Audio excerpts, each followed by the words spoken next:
बदबूदार, तुम क्या कर रहे हो? तुमने मुझे क्या कहा? बदबूदार? तुम बदबूदार रोटी हो।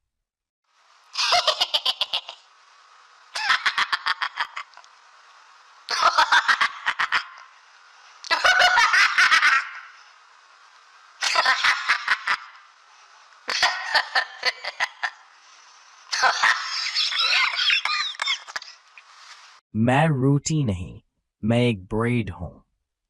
तुम बहुत ज्यादा। तुम गंदे कपड़े पहन लेते हो।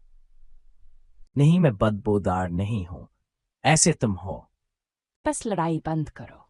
तो तुम भी अब आ गई, बदबूदार की बहन। अरे कितने मजे का फल लग रहा है। अरे तुम कहाँ जा रहे हो?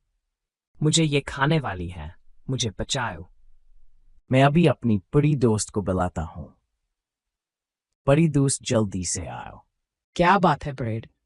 बड़ी, मेरे दोस्त को बचाओ। ठीक है।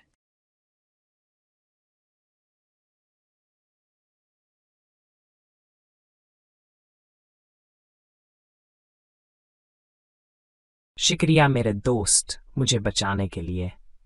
मैंने तुम्हें इतना बड़ा कहा था, लेकिन तुम बहुत अच्छे हो बदबूदार। फिर वही बात। मैं मजाक कर रहा हूँ।